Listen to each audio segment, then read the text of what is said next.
नमस्कार छात्रों, स्वागत है आपका एक नई वीडियो में। आज हम इस वीडियो में आपको बताएंगे चतुर्भुज यानी कि क्वाड्रिलेटरल। यह जो टॉपिक हमने लिया है ये पार्ट आज हम चौथा बना रहे हैं। गणित का जो कक्षा छठी की गणित एनसीईआरटी का पार्ट हम 5 जो प्रारंभिक आकारों को समझना हमने शुरू किया था, तो ये उस पार्ट का चौथा वीडियो है। तो चतुर्भुज किसे कहते हैं वो हम सबसे पहले जान लेते हैं। चतुर्भुज किसे कहते हैं? चतुर्भुज एक प्रकार से बहुभुज है। चतुर्भुज एक प्रकार का बहुभुज यानी कि पॉलीगॉन्स है। यानी कि चतुर्भुज एक प्रकार का क्या है? बहुभुज है ना, जिसमें कितनी भुजाएं होती है? जिसमें 4 भुजाएं है ना, भुजाएं यानी कि साइड्स होती है। तो चतुर्भुज एक प्रकार का क्या बहुभुज है। बहुभुज हम पढ़ के आए हैं। बहुभुज किनसे मिलकर बने होते हैं? रेखाखंडों से मिलकर बने होते हैं। तो रेखाखंड हम पढ़ के आए हैं। रेखाखंड जो बिंदु अंत बिंदु होते हैं दोनों में, रेखाखंड में है ना, एक निश्चित दूरी या निश्चित बिंदु होते हैं रेखाखंड में, और रेखा हमेशा आगे बढ़ जाती है जिसमें तीर के निशान लगाए जाते हैं। तो हम क्या पढ़ रहे हैं? हम भी जो बहुभुज एक प्रकार का बहुभुज है ना, तो रेखाखंडों से मिलकर क्या बनता है? बहुभुज, जिसमें 4 भुजाएं होती है। तो बहुभुज अनेक प्रकार के होते हैं। त्रिभुज होता है एक प्रकार से बहुभुज, चतुर्भुज होता है बहुभुज, चतुर्भुज, पंचभुज, षष्ठभुज, अष्टभुज है ना। तो इस प्रकार से सभी जो रेखाखंडों से मिलकर बने होते हैं वो बहुभुज होते हैं। लेकिन यहाँ पे हम चतुर्भुज पढ़ रहे हैं, तो चतुर्भुज भी एक प्रकार का क्या है? बहुभुज है, जिसमें 4 भुजाएं होती है। यानी कि एक प्रकार से ये हमारा जो चतुर्भुज है, इसकी कितनी भुजाएं हैं? 4 भुजाएं हैं। इसको हम नाम दे देते हैं ए बी सी और ये डी। इसमें ये एक भुजा हो गई, 2 3 और ये 4। इसमें 4 भुजाएं रहती है और 4 कोण भी रहते हैं। तो त्रिभुज जो चतुर्भुज रहता है उसमें कितनी भुजाएं रहती है? 4 भुजाएं रहती है और 4 कोण रहते हैं।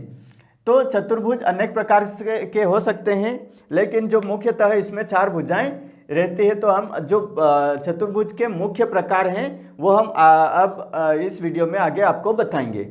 तो चलिए, सबसे पहला जो यहाँ पे हम चतुर्भुज ले लेते हैं।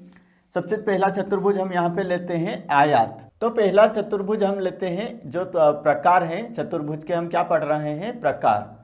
तो पहला जो प्रकार है चतुर्भुज का वो क्या है? आयत, जिसे इंग्लिश में कहा जाता है रेक्टेंगल।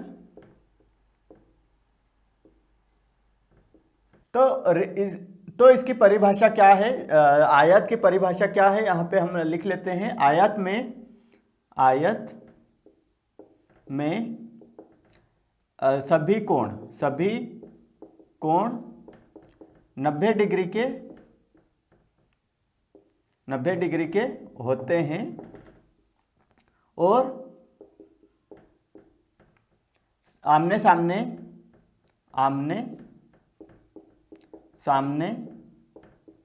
की भुजाएं बराबर रहती है।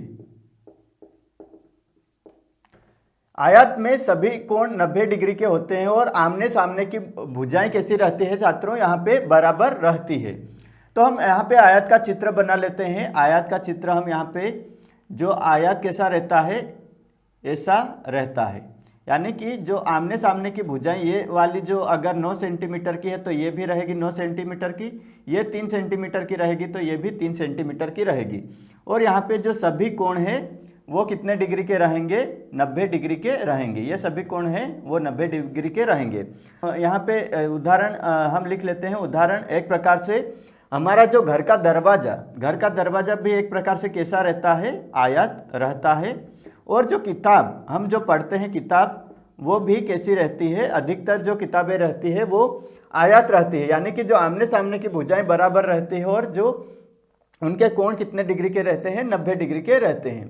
तो जो पहला प्रकार हमने पढ़ लिया यहाँ पे जो है आयत, यानी कि इसको इंग्लिश के में क्या बोला जाता है, रेक्टेंगल। आयत में सभी कोण कैसे रहते हैं, 90 डिग्री के रहते हैं और आमने सामने की भुजाएं कैसी रहती है, बराबर रहती है। अब जो दूसरा प्रकार हम यहाँ पे पढ़ लेते हैं, दूसरा प्रकार हम लेते हैं यहाँ पे वर्ग।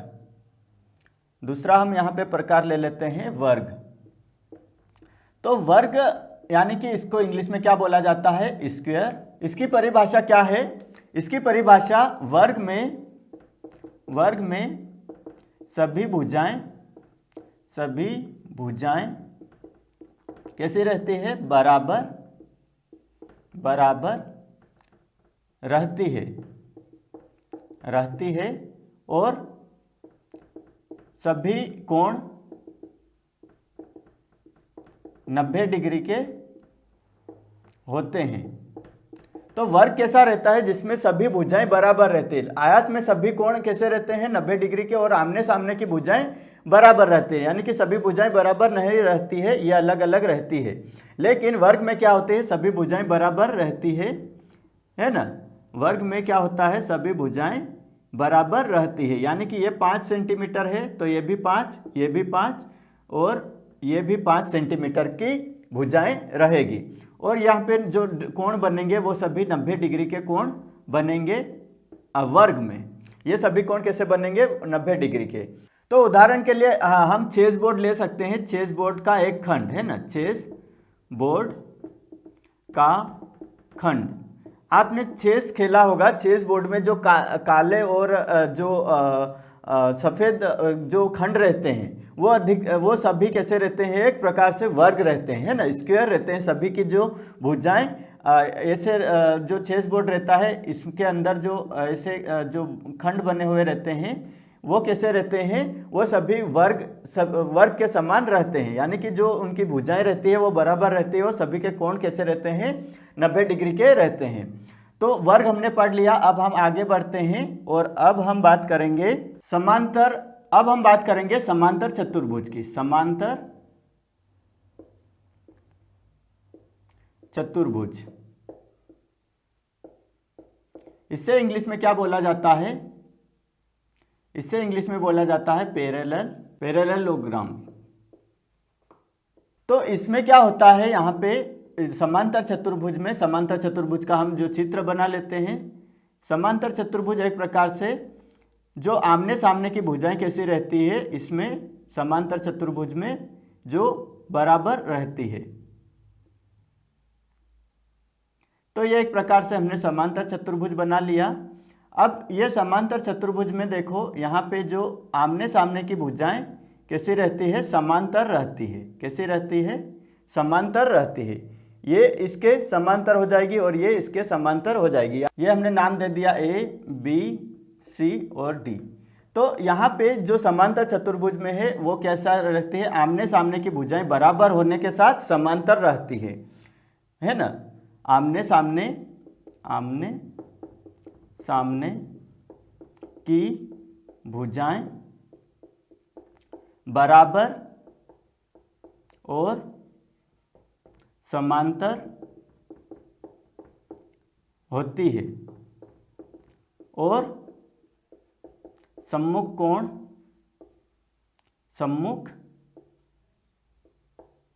कोण भी कैसे रहेंगे, सम्मुख कोण भी कैसे रहेंगे, बराबर।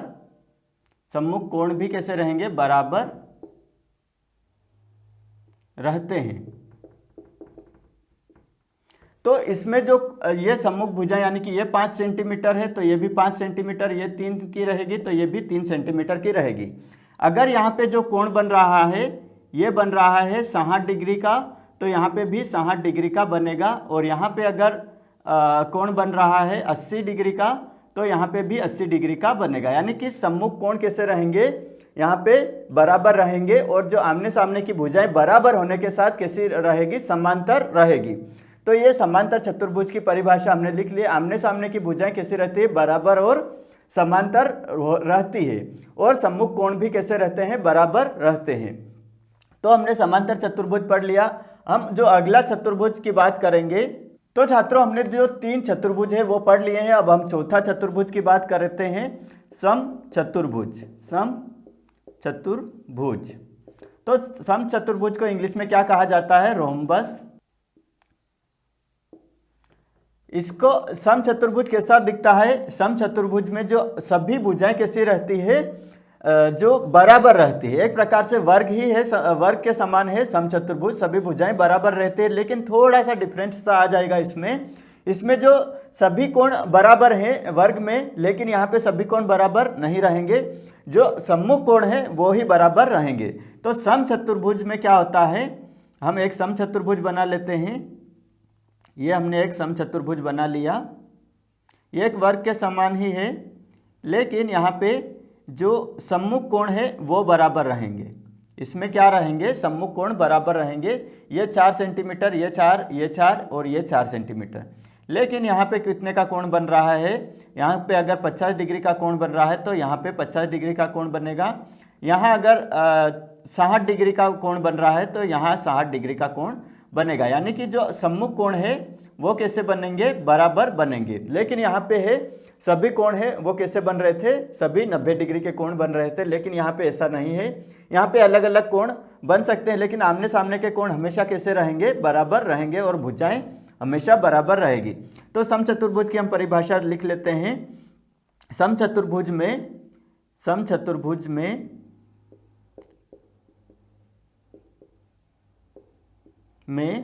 सभी भुजाएं कैसी? सभी भुजाएं बराबर रहती है,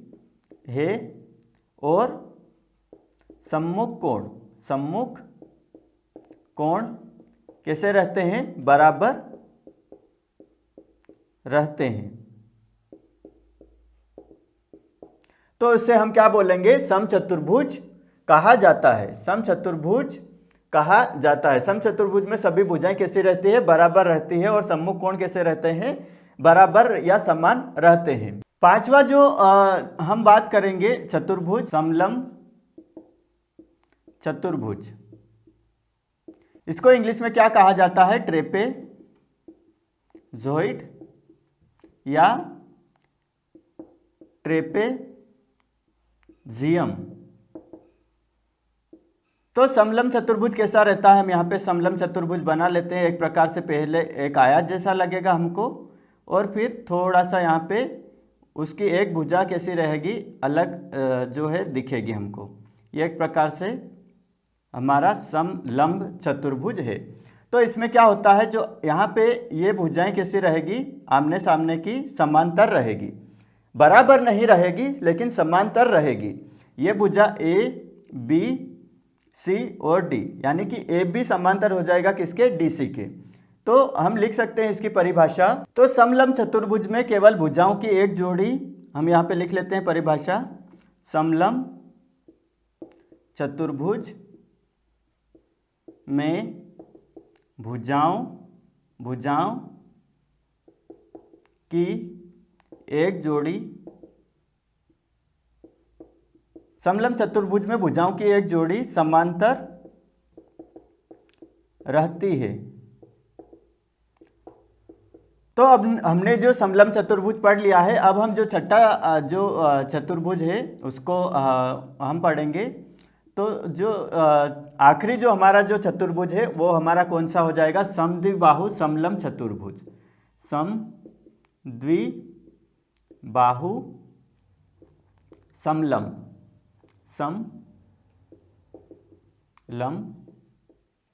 चतुर्भुज। तो समद्विबाहु समलंब चतुर्भुज, जिसे इंग्लिश में हम क्या बोलेंगे? Isosceles trapezoid. तो ये समद्विबाहु समलंब चतुर्भुज, इसको आइसोस्केल ट्रेपेजॉइड बोला जाता है।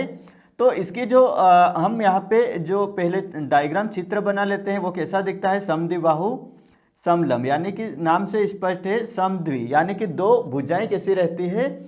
समान रहती है, और समलंब भी रहती है। तो यहाँ पे हम जो डायग्राम बना लेते हैं, चित्र बना लेते हैं। ये एक प्रकार से कैसा है, समद्विबाहु और समलंब चतुर्भुज।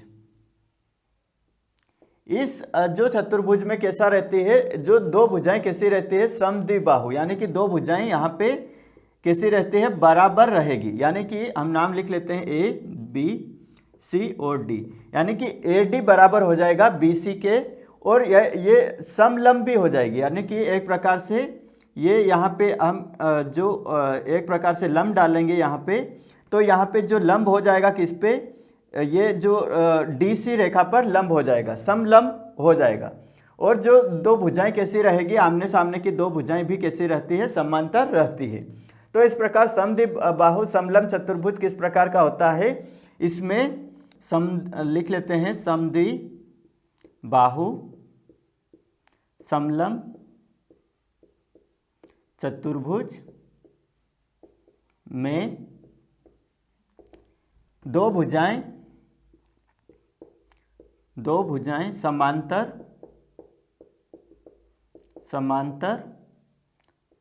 होने के साथ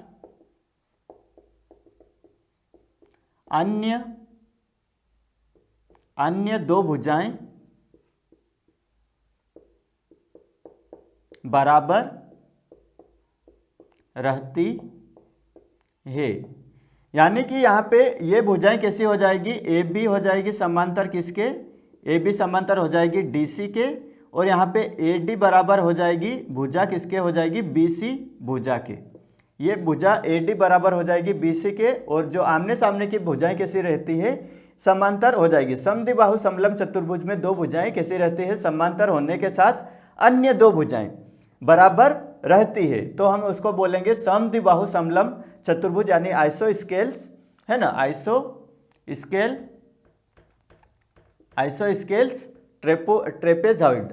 तो ये हमने जो अलग अलग प्रकार हैं चतुर्भुज, यानी कि जो अलग अलग प्रकार हैं, आयत, वर्ग, समांतर चतुर्भुज, समचतुर्भुज, समलंब चतुर्भुज, समद्विबाहु समलंब चतुर्भुज, ये हमने जो प्रकार हैं चतुर्भुज के, जो प्रमुख प्रकार हैं वो हमने यहाँ पे अच्छे से समझ लिए हैं। आयत हमने पढ़ लिया है, वर्ग पढ़ लिया है, समांतर चतुर्भुज, समचतुर्भुज, समलंब चतुर्भुज और समद्विबाहु समलंब चतुर्भुज। तो छात्रों, आज हमने इस वीडियो में चतुर्भुज के बारे में अच्छे से समझा, और साथ ही जो चतुर्भुज के प्रकार हैं, अलग अलग प्रकार हैं, जो प्रमुख प्रकार हैं, वो भी हमने इस वीडियो में जो है समझे, और जो उनके जो चित्र हैं और परिभाषा के साथ हमने जो चतुर्भुज के प्रकार हमने जो अच्छे से समझे हैं इस वीडियो में।